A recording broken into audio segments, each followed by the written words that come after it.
election. A defeat does not mean we are defeated. We lost this battle.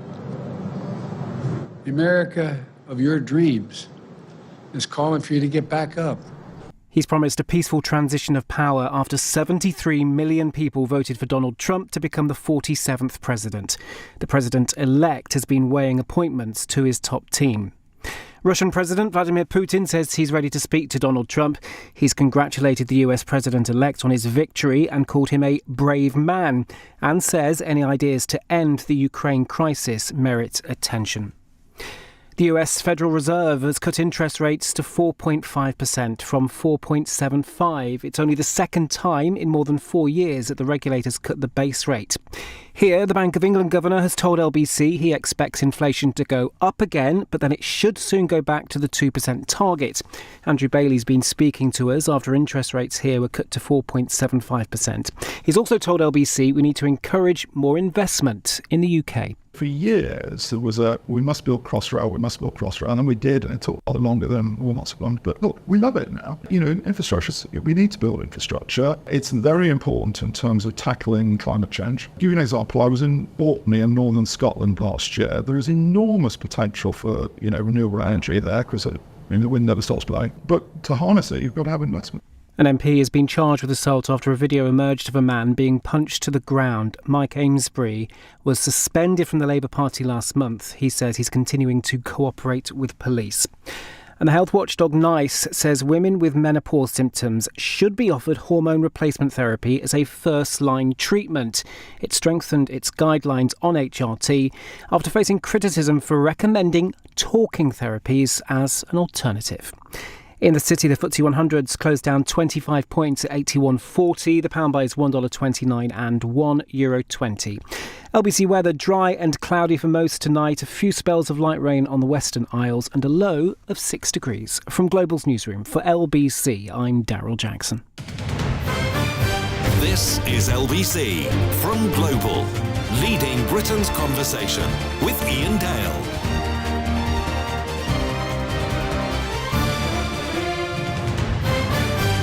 3 minutes past 8 is the time on LBC. I think we are probably going to move away from talking about the American election very soon. In fact, we are going to at 9 o'clock because we're going to be talking about adoption. But in the meantime, I'm delighted to be welcomed, to be joined by Simon Marks, LBC's US correspondent, who I don't imagine has had a lot of sleep over the last 48 hours. How are you bearing up, Simon? I'm bearing up, actually, Ian. I did a solid 30-hour shift, but then actually I got home yesterday afternoon and slept through the night. So I'm fresh as a daisy for you. Well, thank goodness for that. Well, this is an hour. I did think we probably would want you back this week to talk about what's happened and what might happen in the future, because I think there are people who've still got a lot of questions about what happened on Tuesday and what might happen in the future, particularly maybe about the kind of people Donald Trump might appoint to his new administration. There's a lot of speculation about that. If you want to ask a question on that, 0345 6060 973. You can ask about how the new administration might well deal with Keir Starmer, the relations between America and Britain over the next 4 years. And, of course, the situation of the British ambassador, Dame Karen Pierce, who, Simon, you and I both met last year. It seems as though the government are not going to keep her in post and they'll want a new ambassador. I wonder whether that's a good thing or not. Well, in fact, I don't wonder at all. I think it's a very bad thing, not in Britain's interest to replace her at the moment. So the number to call, 0345 6060 973. Let's start off with a question from Simon, who says, my question is, do you think Trump will drive the direction of his presidency, or having won, will he let others do all the work and go and play golf?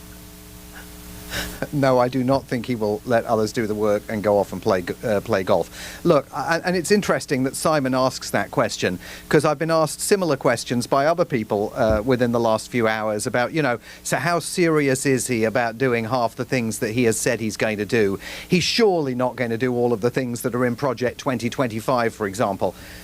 Look, this man has just scored an unbelievable win. And I don't mean just in terms of getting himself back into the Oval Office, which instantly means that he is basically out of legal jeopardy as far as the federal charges against him are concerned. In fact, we learnt last night that there are now talks underway at the Department of Justice to unwind the outstanding federal charges against him relating to the alleged efforts to subvert the outcome of the 2020 election. So this isn't just great news for Donald Trump personally and puts him back in the Oval Office in the presidency. The Republican victory here was far greater than that. They have taken control of the United States Senate. Once the counts are all wrapped up in the race for congressional seats, it looks extremely likely that they're going to extend their majority in the House of Representatives. The Republicans, of course, currently have a built-in 6-3 majority on the US Supreme Court. This man is going to ride back into town at high noon on January the 20th of next year in an absolutely unique position to get anything done that he wants to get done. Anything from his agenda, he's going to be able to advance, particularly thanks to his majorities in the Senate and we assume in the House of Representatives. And he's going to be surrounding himself with like-minded individuals. So I think this notion that Donald Trump has won the election and is now going to put his feet up and go off and play a round of golf, or is simply going to leave it to others to do things, I think that is I think it's to make a mistake that we now know from 10 years of covering Donald Trump one should never make. If he says he's going to do something, he is at least going to try to do it. And this time round, he's going to be coming here with ideological fellow travellers that are going to be filling out key positions in his government, specifically because he wants to be able to advance his agenda at a rapid clip and not get held back by all of the careerists and the experts and the civil servants who the Trump camp believes were responsible for kind of driving his presidency into the rough in its first term. This Trump 2.0 is going to be nothing like Trump's first term, and it's going to be absolutely agenda-centered, and I think he's determined. When he says he's going to engage in the mass deportation of illegal immigrants, when he talks about really going after the Iranians to a greater degree, about trying to bring peace to the Middle East, about trying to end the conflict in Ukraine, I think he's very serious, and you should take him at his word. 0345 6060 973. That's the number to call if you'd like to put a question to Simon Marks. Dean's in Glasgow. Hello, Dean. Hi there, Ian. How are you doing? Good, thank you. What would you like to ask? Well, what I want to ask is the success that the Republicans have had with the obviously sort of winning the Congress and the House of Representatives as well. Is that a sort of possibility that Donald Trump would be able to amend the Constitution to essentially enable him, if he wanted, to obviously sort of stand again? Is that a possibility? Is it on the cards? It's a really interesting question.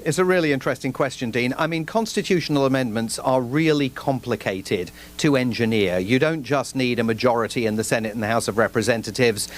You also require the constitutional amendment to be passed by every single state legislature in all of America's 50 states. So you don't wake up on a Wednesday morning and say, right, I'm gonna allow a third term in government. Let's just pass that through Capitol Hill and change the Constitution. That is a much lengthier, much more challenging process. So I don't think he's going to engage. I don't think they'll even embark on that kind of a measure. I think there are other things that he can do to make himself more powerful than the average president.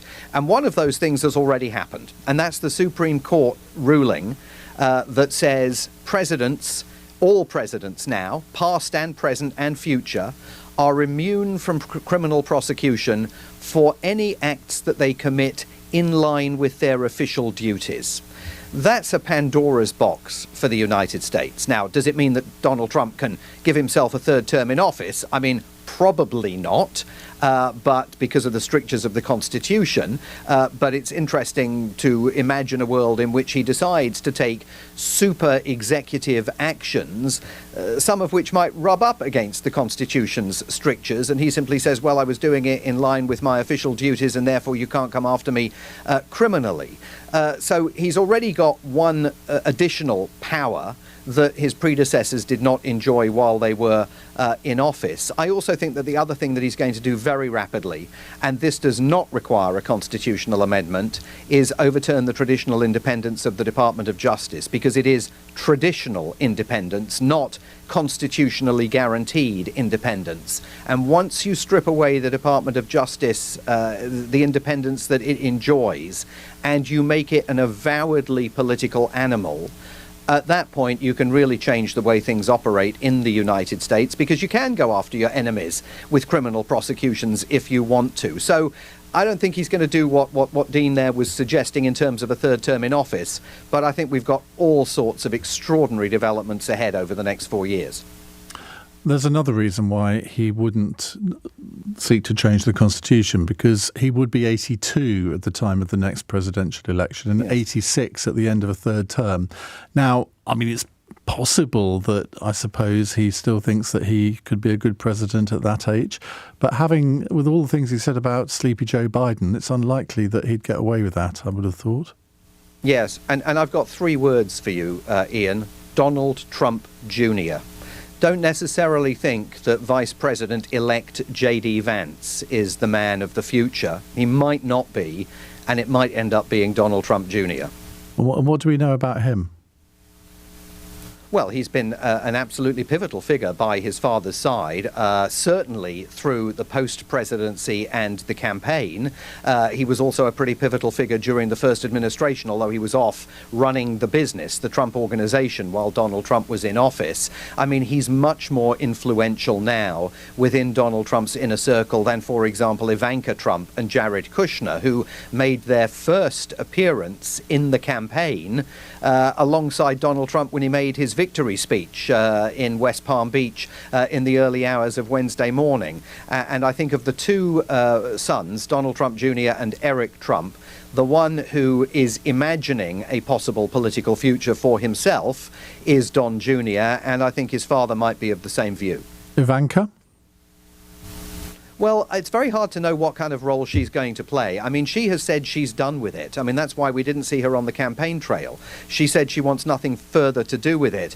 I do think that we're going to see more from Jared Kushner, though, her wife, Donald Trump's son-in-law, because Jared Kushner was right at the center of negotiating and advancing the Abraham Accords in the Middle East. And if Donald Trump is serious, and I think he is, about trying to resolve the conflict in Gaza, he has reportedly already said to have told Benjamin Netanyahu that he wants all the military action in Gaza wrapped up by the time he enters the Oval Office on January the 20th. If he's serious about trying to advance a normalization of ties between Israel and Saudi Arabia, which of course they were hoping to do in the first Trump term, Jared Kushner's the architect of a lot of that stuff, and I think you might see him playing quite a role. Right, this is from I presume a different Simon. Tom Swarbrick made a really interesting case earlier that Trump's interview on the Joe Rogan podcast may have been very influential, and it tapped into the so-called broadcast culture. No, me neither. That, coupled with the demographic of younger male voters who arguably haven't previously turned out, turning out this time. What are Simon's thoughts on that? I agree with the other Simon entirely. I think, and I can't believe you're not familiar with the broadcast culture, Ian. No, I'm not. I think, maybe you and I should start a broadcast podcast of our own. Are we bros? Never mind the news agents. Well, we could be.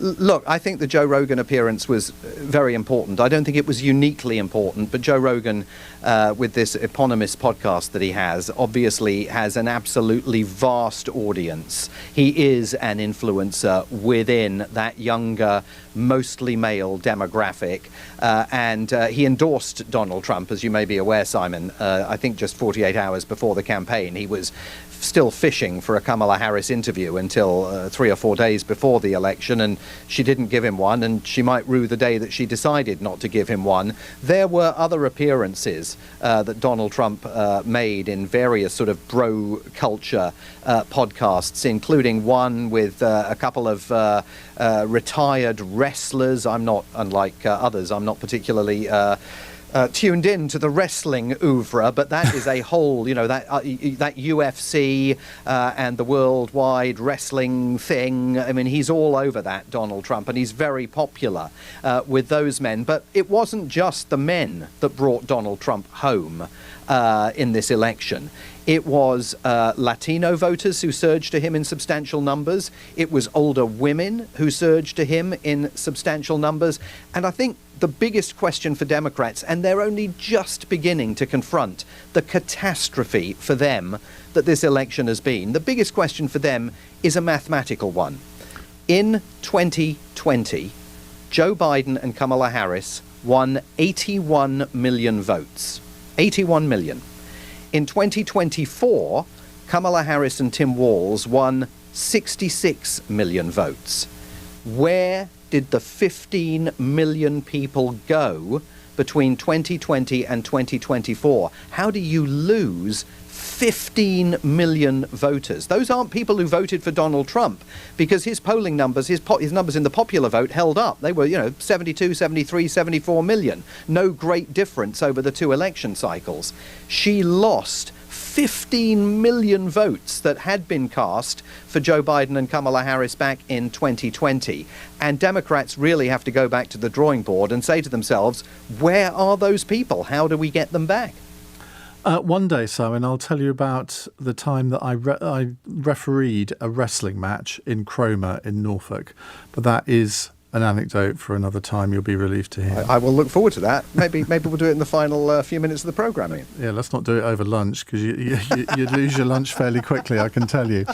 More questions to Simon in just a moment. 0345 6060 973. I'm just wondering, if we did a podcast together, what we would call it. 84850 if you have any suggestions. Keep them clean. It's 18 minutes past 8. LBC.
This is LBC with Iain Dale. Call 0345 6060 973. 8:19. Suggestions already coming in for our podcast, Simon. Call it For the Few, PHEW. Get it? Oh, that's even better. Few, PHEW. I like that. Keep them coming. Right, we've got some more questions for you. Here's one from Brian in Huntingdon. Hello, Brian. Hello, Ian. Hello, Simon. Just a quick question, Hello, really. Brian. Hi. Yeah, I was looking over the results for this election and previous elections, and the DC area since around 2008 has always come in over 90% Democrat, whoever gets in. Do you think that represents a kind of a bubble, like we say there's a Westminster bubble here, or how would you explain that? Oh, yeah. Well, so Washington, D.C. is a Democratic Party stronghold.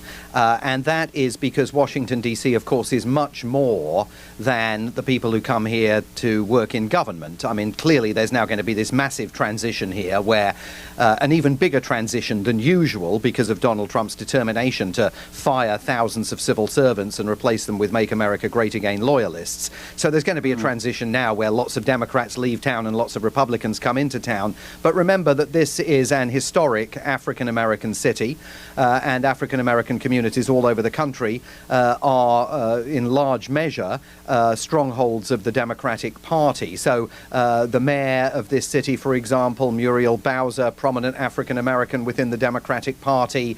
There are vast pockets of this city, and it's not an enormous city, but there are vast pockets of it that are absolutely home to African-American communities that have made their lives here for generations. So this is like New York City, if you like. It is a Democratic Party stronghold.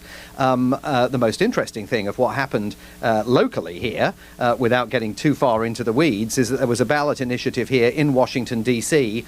To change the way in which we elect here on voting day and to embrace proportional representation, ranked choice voting for D.C., and it passed. And the Democratic Party here is opposed to it. So there's going to be a huge fight in Washington, D.C. between pro-PR activists and the DC City Council to see whether those elections are going to be changed so we get away, at least in Washington, D.C., from first past the post. But there is an absolutely built-in majority for the Democrats here, which is one reason why, Brian, yesterday, when I finally finished up my very, very long shift working on the election, and I went home, I actually took the bus home yesterday, and sailing up Connecticut Avenue, on the L2 bus, on either side of me, I had two residents of Washington, D.C., both of them on the telephone to loved ones.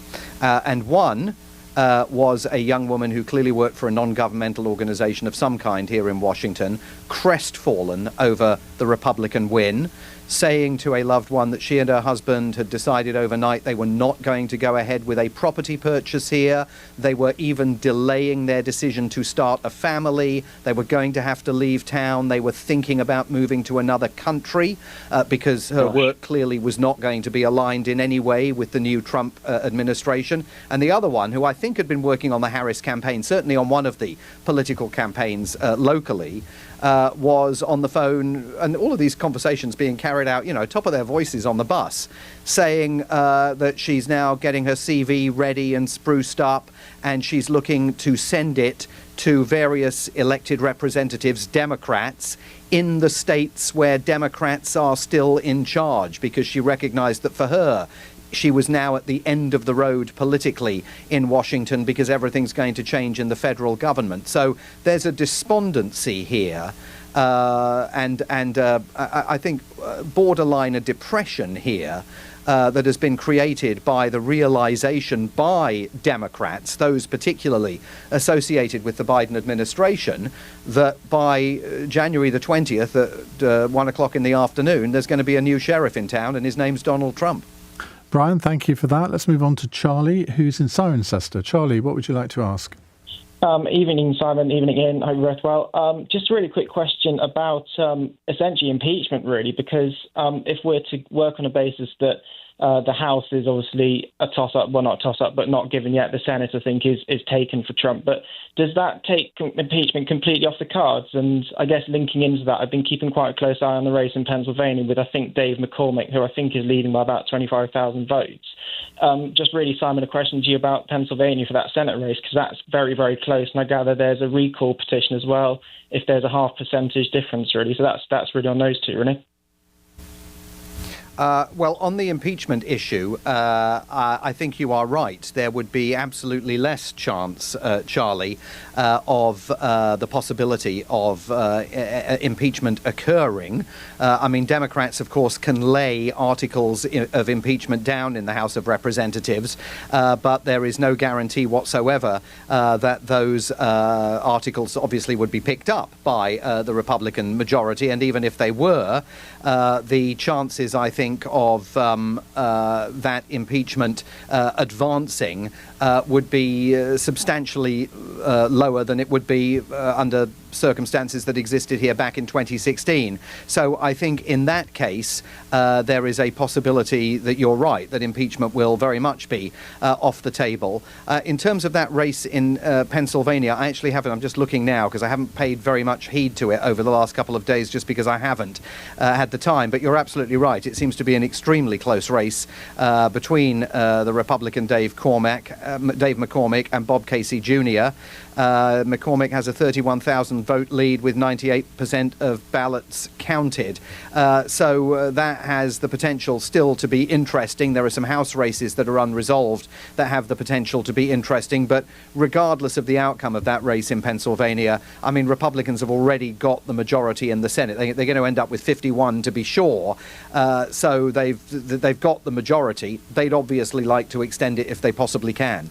Why haven't these races still been counted? We're 48 hours on. There is a certain creaking machinery to some of all of this. It also pertains in some cases, in some of these races, to early ballots and the various regulations and rules that the different jurisdictions have about when you count them, how you count them. Don't forget that the Republican Party fanned 100,000 election integrity monitors out all over the country to challenge ballots that they thought looked dodgy, and they're still working because the final results are all still being tabulated. I mean, it's absolutely clear that Donald Trump likes the outcome of this election, so in broad terms he's not going to challenge it, and Joe Biden, as you may have heard earlier today, rather tweaked Donald Trump for that. But in some of these individual close races that will have an impact on the size of the majority that the Republicans enjoy in both the Senate and the House of Representatives, there's still an awful lot of scrutiny taking place. Right. Thank you very much for that, Charlie. Joe says, could you ask Simon about Trump's upcoming meeting with Joe Biden? Considering their rocky relationship, what do you think will happen during this meeting at the White House? Do you think it could turn out to be quite an awkward moment for them? Yes, I have to say I have not seen that they have confirmed that meeting is taking place. We certainly heard Joe Biden here earlier, and I have to say I have not listened to all of his comments yet because I was on air elsewhere while he was talking. But we have certainly heard Joe Biden say that he's going fully to cooperate with the transition, which, by the way, is a stark contrast to the position that Donald Trump took when he had the opportunity to cooperate with Joe Biden and, of course, absolutely shut down all communication between every single cabinet official and the Biden transition team. It would be traditional, you know, in the halcyon days of American political tradition, it would be traditional for an outgoing president to invite the incoming president to the White House for a cup of coffee, show them around the place, have a chat, and if Joe Biden is going to engage in the full kind of time-honored transition behavior, he will do that. And he and Jill Biden will invite Donald Trump and Melania Trump to the White House. They obviously know the building. They don't need the tour. I think if it happens, it'll be a pretty pro-forma event. They'll sit in the Oval Office, get their pictures taken together. It's possible that Joe Biden will want to brief Donald Trump. It's possible Donald Trump will want to be briefed about some ongoing issues, particularly in the realm of foreign policy. But I don't imagine that it will be either a meeting of minds or a long meeting. I think there's a bigger question that is also interesting, Joe, which is, are the Bidens going to attend the inauguration? Will Kamala Harris and Doug Emhoff attend the inauguration? One presumes at the moment that they will, but that's going to be an interesting moment on January the 20th as well. Are they going to ride together in the Beast from the White House to the site of the inauguration up on Capitol Hill? That was traditional, but of course it didn't happen last time because Donald Trump left town the night before the inauguration and had nothing to do with it. So it'll be interesting to see the extent to which some of the traditions snap back or not. Now, we do have a suggested name for our podcast. Somebody's saying it should be called Question Marks. Quest Ian Marks. Not sure that'd be good in the search engines, would it, Simon? But it's a good try. I don't know. You know, we could probably pay to up the discovery in the search engines. I think you can do that. That would I'm still very interested in hearing a lot more about wrestling and Chroma. Are you? Well, that might have to wait. because unfortunately it's news time. So I'd love to tell you more, Simon, but Chris will have my guts for garters if I go to the news late, as we all know.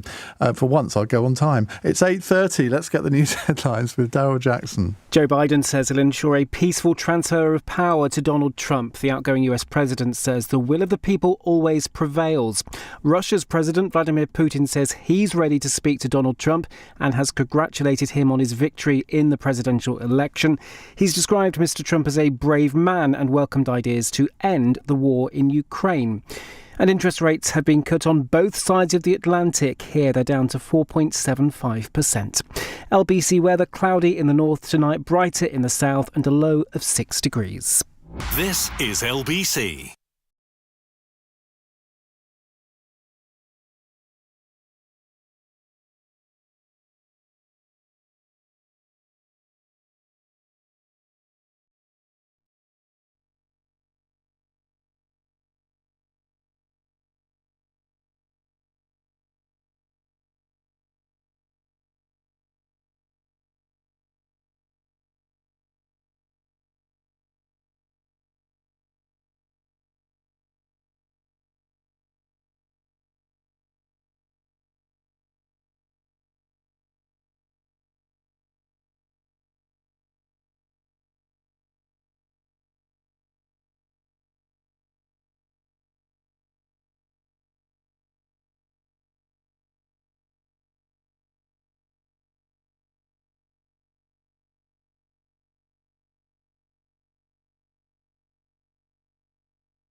Iain Dale on LBC. 8:32. Tunbridge Wells calls Washington. Not sure that's the snappiest title I've ever heard, but keep them coming. And keep your calls coming as well. It's Question Marks with Simon Marks, 0345 6060 973. Simon's in Stratford. Everyone's called Simon at the moment. It's such a common name. Simon, what would you like to ask in Stratford-upon-Avon? I think you'll find it's the best name, really, Ian. It's a real pleasure talking to Mr. Marks. There's nothing common about it, is there, Simon? No, it's a real pleasure talking to Mr. Marks because I tell my children to listen to him if they want to know what's going on. I wanted to ask about the role of Elon Musk. When Elon Musk bought Twitter, he unfairly walked into a business and fired, I think, 25-30% of the employees. Is that what he's going to do with federal agencies? You mean Elon Musk or Donald Trump? Yes. Well, Elon Musk or Trump and Musk together, shall we say? Either of them. Well, that's a very good question, Simon. So let's talk about Elon Musk first, right? His decision to attach himself like a barnacle to Donald Trump took place because Elon Musk understands that Donald Trump is entirely transactional and that Donald Trump now owes him big time. And Donald Trump was effusive about Elon Musk in the victory speech that he made in the early hours of Wednesday morning. And I think there is no question that Elon Musk is going to play a role in government. Just to be clear, there's been a lot of talk about whether Elon Musk might become a cabinet official. There were considered to be two hurdles with that. One, cabinet positions have to be approved by the Senate. Well, that's going to be less of a hurdle now. But the bigger hurdle in Mr. Musk's case is that because if you become a cabinet secretary, you have to divest yourself of your businesses. And it seems highly unlikely that Elon Musk would ever agree to do with anything like that. So there is a theory that Elon Musk is going to become some sort of a super advisor about the efficiency of federal agencies and will continue to promote the issues about which he claims that he is passionate, including the First Amendment, free speech, the lightness of regulation, I am sure, towards social media platforms, and those issues that he has demonstrably triumphed through his acquisition of the platform we all still call Twitter, in which I think it is absolutely evident to anybody who is on it that right-wing and in some cases hateful voices have been amplified since Mr. Musk took it over. In terms of Donald Trump's approach to federal agencies, he's going to fire a lot of people. He's going to replace them. He's not going to fire them in order to cut overhead. He's going to fire them because they are not of his philosophical and ideological outlook.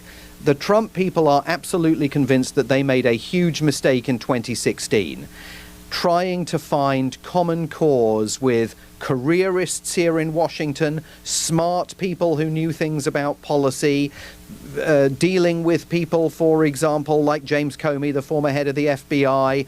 They had Secretary of State, you may remember, Rex Tillerson, foisted on Donald Trump by Condoleezza Rice because she told him, well, at least Rex Tillerson knows a lot about the world. He's the kind of bloke you want.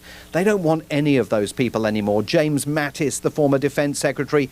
Donald Trump wants loyalists in every single position that he can fill with loyalists. And they've been working on this behind the scenes for months. I think it was Steve Bannon who said months ago that they had thousands of names already set aside, ready to go for the moment they get a chance to replace some of these people. And it's going to be a change in the civil service, because the civil service here, we have a much more far greater number of political appointees in the civil service than we have in the UK.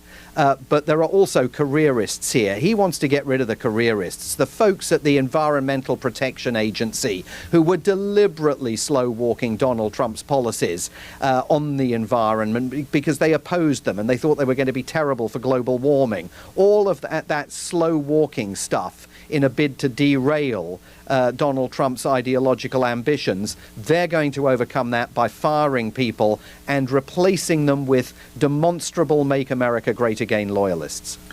Can you just clear up, because we've been asked about this, why Elon Musk can never become president of the United States?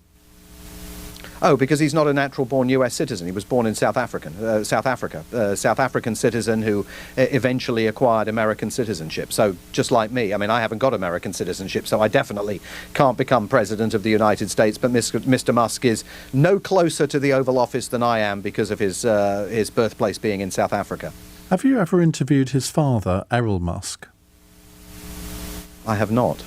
It's quite an experience, apparently. I was listening to Fee Glover and Jane Garvey's podcast last night, and Fee Glover interviewed Elon Musk.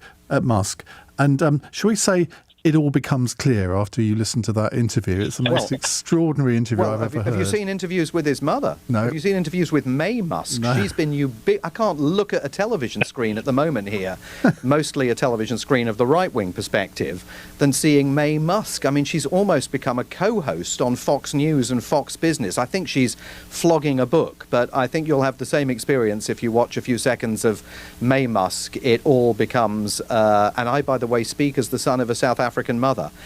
It all becomes absolutely clear if you see that interview too.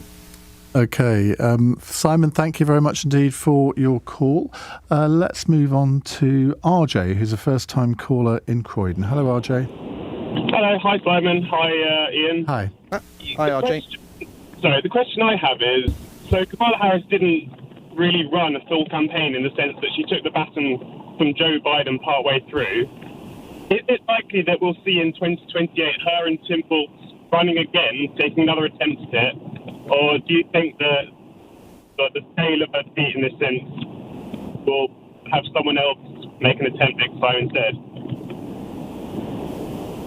Look, I think it's an absolutely fantastic question, RJ. I mean, my sense is that she's done. I think a comeback, while not being impossible, Lord knows, as Donald Trump has shown, I think a comeback for her would be very difficult. I mean, the one thing is for certain that in 2028, finally and belatedly, the Democrats are going to have an open primary, and there's going to be a whole raft of younger Democrats who get to vie for the presidency and become the battle-tested nominee. And that, of course, with hindsight, is absolutely what should have happened within the Democratic Party a year and a half ago. The arm should have been put on Joe Biden much earlier to live up to his pledge to be a transitional figure, to abandon his re-election quest, so that that talented younger generation, including Kamala Harris, could engage in an open primary.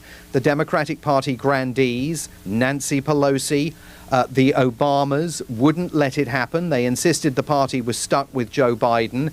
As a result, when it all came to a tumble, Kamala Harris had 107 days to introduce herself to the American people, rally the Democratic Party around her. Well, but she didn't have 4 years running a campaign, and that's the real issue, isn't it, Ian? She was not battle-tested because they never had a primary. They didn't do the primary when they should have done it 18 months ago. Nancy Pelosi and the Obamas, after they offed Joe Biden, they held back from announcing their support for Harris because they were promoting the idea of a really short open primary, a contested primary. And you saw Gretchen Whitmer of Michigan and Gavin Newsom of California and the other possible runners all saying, we're not touching that with a barge pole, we're just going to leave it to Kamala Harris. And I think you and I at the time had this conversation, and I was advancing the argument that Whitmer and Newsom had concluded that this was already a lost election year for the Democrats, so they'd keep their powder dry until 2028. So I think the biggest problem with Kamala Harris was that she'd never really been battle tested. She was selected for the vice presidency by Biden. There was no open primary for that. And we saw on the campaign trail time and again that she was flummoxed by questions that a battle-tested nominee through the primary process would have been ready for. What regrets do you have over the last 4 years? What mistakes have you made in your life? Every time those questions were asked, she was deer in headlights, and I think that was a big problem. Thank you very much indeed for that. Another suggestion for our podcast would be, on your marks, get ready to go uphill and down Dale with Simon and Ian. I'm not quite sure how that would fit on the podcast logo, but it's a good thought. Someone else says, it's Nick, says, really enjoying your hour with Simon Marks, but is there going to be a fun question to end it, which we always have on Cross Question? Well, that's rather up to you. If you want to send a fun question for the end, as long as it doesn't involve wrestling, we will take it. Let's go to Michael, who's a first-time caller in Lancaster. Hello, Michael. Hi. I want to know how Donald Trump is going to be affecting, the war on Gaza, and in terms of Democratic and Republican switching, who's more of a harder stance on Israel and who's more of a harder stance on Iran, and that sort of situation in the Middle East. Well, Michael, there is absolutely no question that the Iranians, I think, are going to have a much harder time at Donald Trump's hands than they have had at Joe Biden's hands. I mean, Trump has not been truthful about Biden's record on Iran, but certainly he insists that he is going to sanction Iran to the hilt, and I think he definitely will do that, and I think he will be genuinely much tougher towards Tehran than the incumbent in the White House currently. As far as Israel's concerned, Donald Trump and Benjamin Netanyahu have a good relationship. I think it's not as good as Benjamin Netanyahu thinks it is. Donald Trump has been critical at times of Netanyahu, and at one point accused Netanyahu of sort of undermining him in the tail end of his presidency. So there's been a little irritation there. But they have been talking. They talked 10 days ago.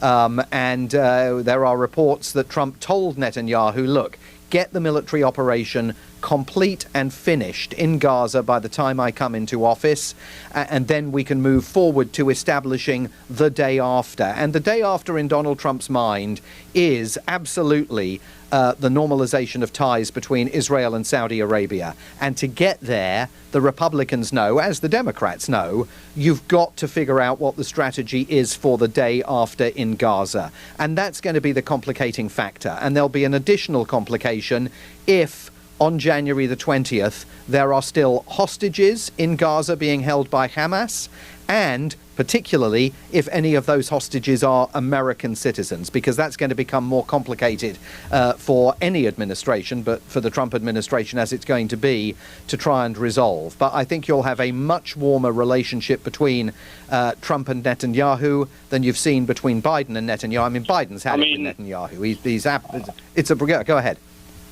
I mean, Iran, Iran, the Arabs are Sunni and Shia, so UAE and Iran aren't the same.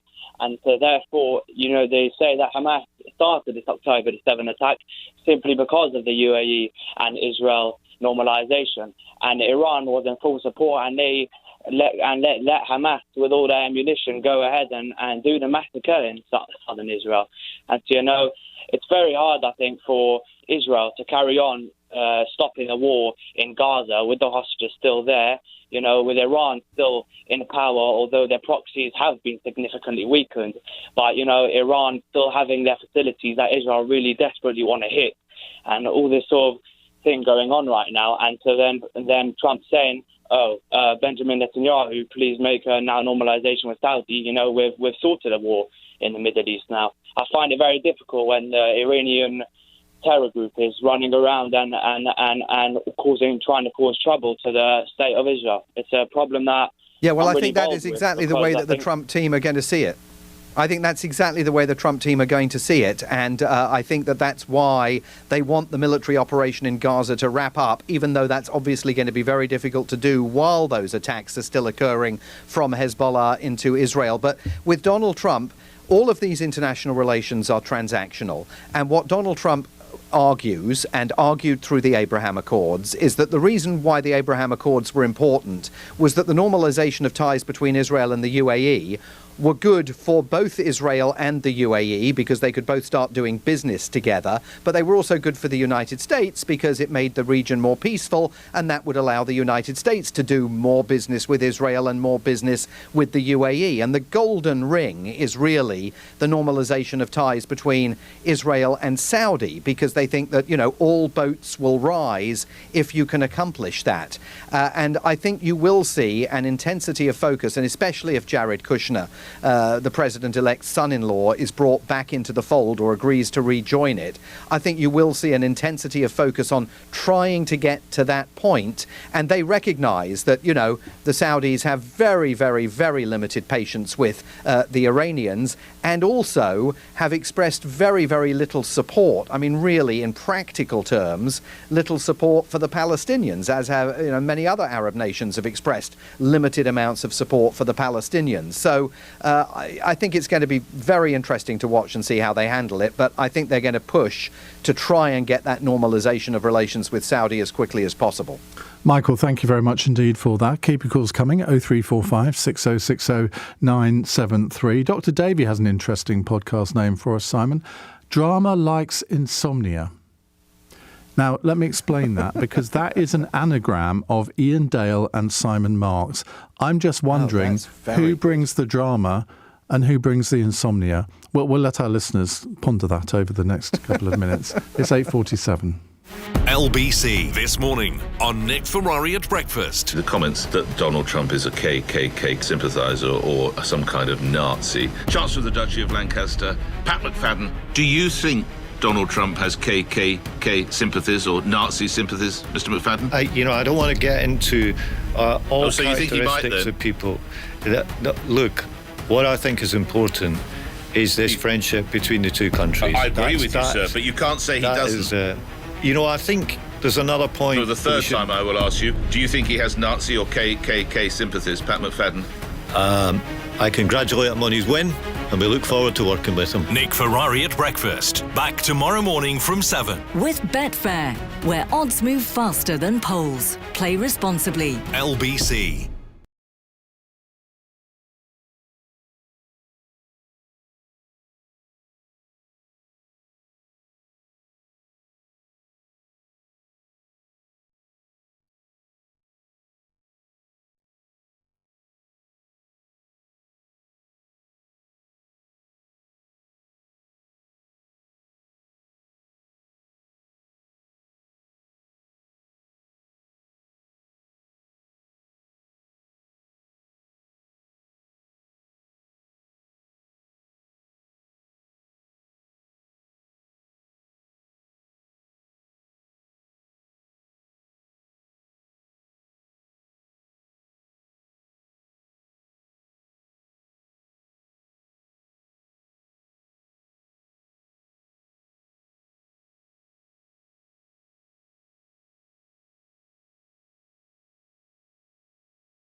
Iain Dale. Text 84850. This is LBC. 8:49. Right, let's go back to your call. Simon Marks is here answering your questions. Monica's in Richmond. Hi, Monica. Hi, Ian. Hi, Simon. My question is whether the media feel that their coverage of Trump and their lack of coverage of being critical of the Democrats in time made Trump the underdog. I could give you so many examples, but two quick ones. One, the coverage of and how they portrayed Trump's campaign as being divisive and full of hate. And then what was really happening, that crowds of black, white, old, young, Latino, everyone were chanting USA. You can't really get anything more inclusive than that. By contrast, the Democrats were, he's a fascist, you're all going to sort of go to hell in a hell, whatever, if he gets in, what have you.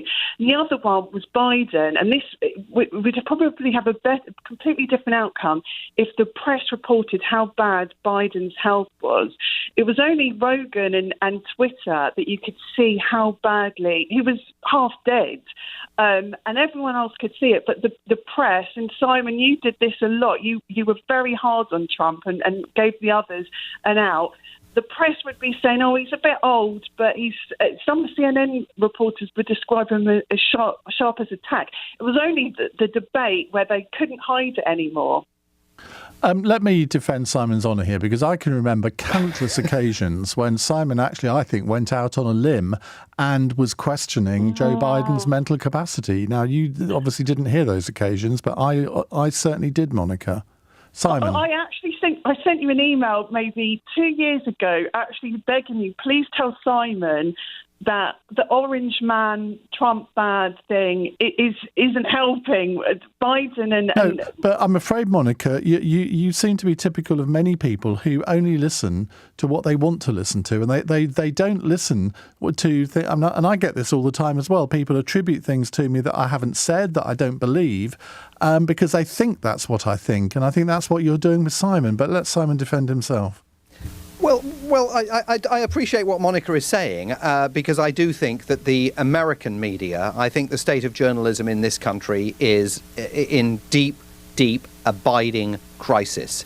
And I mean, to defend my own honour, Monica, if you go back and you can find it online, I have the archive of all of the American weeks that I have filed for Tom Swarbrick's programme, Fridays 6:50 on 10 to 6 on LBC. There'll be another one tomorrow. If you go back through my American weeks over the last 2 years, you will find countless episodes where I have raised questions about the state of Joe Biden's physical and cognitive capacities, and reported that all of those questions, when they have been raised, have been completely dismissed by the White House, who have accused, the media of engaging in fake editing of video, all of which I said at the time was nonsense. Now, I think that there are many in the American media who were complicit. I don't think it is. I think it is almost not going too far to say that in Washington, D.C., there was a cover-up underway, that there were numerous reporters here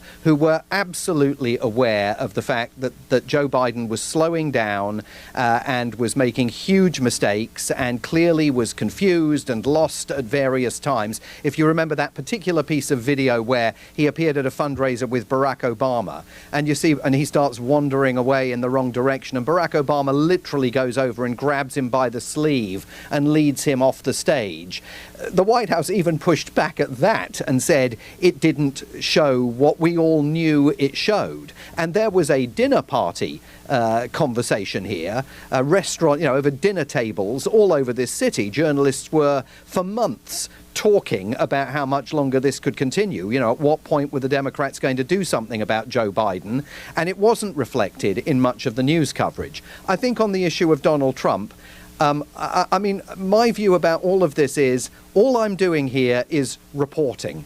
And when you see things that are extraordinary, when you watch a president of the United States flanked by his public health advisors, musing about whether disinfectant might prove to be a viable treatment for COVID-19, he said that we have to report that, and we have, I think, as objective as we can be, observers of what is happening here, we have to report that that is pretty extraordinary. That is outside the norm. And I think we are going to have to bring the same critical judgments to the Trump administration, Trump 2.0, as we brought to Trump 1.0, and as I would hope that some of us can say that we have brought to the Biden administration as well. I mean, the Biden administration, look at my coverage of the completely botched military withdrawal from Afghanistan and the fundamental questions it raised about Joe Biden's claim to uniquely have the capacity to guard America's national security interests. There have been issue after issue after issue where I have been really clear about the difficulties that this president was encountering both at home and overseas. And all I'm trying to do is be here as a foreigner, observing this country and reporting what happens in this country through a prism that I hope educates the audience and helps the audience make their own decisions. You, Monica, clearly have made your decision. You admire Donald Trump, and I think you could do that by listening to my reporting in the same way as other people could admire Kamala Harris by listening to my reporting or decide they don't like her. OK, Monica, thank you. Trey is a first-time call in Austin, Texas. Trey, very good evening. What would you like to ask Simon? Hey, I just wanted to, just ask what the role you think capitalism is involved with getting Donald Trump elected. And it honestly is kind of like an umbrella that encapsulates the Elon Musk question and how could somebody vote for somebody like this. So I think capitalism needs fascism, and I think it's inevitable, and I think that may be why Donald Trump was elected. Well, it's an interesting question, Trey. There is no question, and you're in one of my favourite cities in the country, by the way. Absolutely love Austin. What a great town. There is no question whatsoever that big business is delighted by the outcome of this election, and we saw things taking place that I never imagined that we would see. Jeff Bezos, for example, the owner of Amazon and the Washington Post, ordering the Washington Post to drop plans to endorse Kamala Harris for the presidency. Jeff Bezos taking to Elon Musk's platform yesterday to send congratulatory messages to Donald Trump. We saw similar messages of support from other captains of finance, captains of tech, including, of course, Elon Musk. And it's all because big business understands that Donald Trump is not going to be heavy with the regulatory arm. He's going to give them a relative degree of free rein. And I think some of them genuinely believe that his economic policies are better for the country than those that Kamala Harris was espousing. So, Jeff Bezos excoriated in this town for what he did at the Washington Post over the last few weeks. But Jeff Bezos, the businessman, absolutely delighted that he kept his powder dry, didn't do anything to irritate the man who is now president-elect, and obviously, like other big business leaders here, expects to benefit as a result. Trey, thanks for your call. I've never been to Austin, but I do want to go there because that's where the George Bush Library, isn't it? I do want to go and visit that. And yes, it is. It's a great town, and neighbouring San Antonio, where for all sorts of obscure reasons I actually began my career in news, which is a much longer story we can save for when you tell me about wrestling in Cromer, is absolutely glorious as well. Go and see San Antonio and Austin. They're great cities. Well, we do have a fun question on that subject from John Gallagher, who says, my fun question for Iain Dale and Simon Marks, what would your wrestling name be? Do you remember all the wrestlers from the 1970s? Yes, I do. Kendo Nagasaki, Mick McManus. Yes, precisely. Yes, precisely. Big Daddy, right? Oh, no, that was what I was going to choose. You're not big. You're quite diminutive. You can't have that. I wasn't choosing it for me. You were going to give it to me. Well, I'll let you have Big Daddy. I'm definitely not going to be Giant Haystacks. What would my wrestling name be? I don't know. It would definitely have to have Simon in it because we've had so many Simons, right? Yeah, well, sorry, that was a bit of a damp squib, that one, John. You see, that was why, on Cross Question, I always give the guests advance notice of the fun question at the end so they can think up a good answer. The secret's out. It is. Simon, thank you very much indeed for joining us over the last hour. Hope you're going to have a restful weekend. What are you going to be up to at the weekend? I hope not very much. I hope catching up on sleep and doing a bit of cooking. Quite right too. Simon is a brilliant cook, by the way. That's something you didn't know about him, isn't it? Right, in the next hour, we are going to move away from the American election. Phew, thank goodness, some of you may be saying. Now, adopted children should have face-to-face contact with their birth parents, a major report has recommended today. It was commissioned by Britain's most senior family court judge, who said the system where face-to-face contact was the exception rather than the rule was outdated. Mrs. Justice Judd said there needed to be a sea change in the approach to enable children under 18 to regularly see their birth families, provided it was safe to do so. Well, I'd like to hear from adopted children and indeed parents who've put their children up for adoption. Do you think this is in any way a good idea? 0345 6060 973. On your radio, on Global Player, and Play LBC. leading Britain's conversation. This is LBC. From Global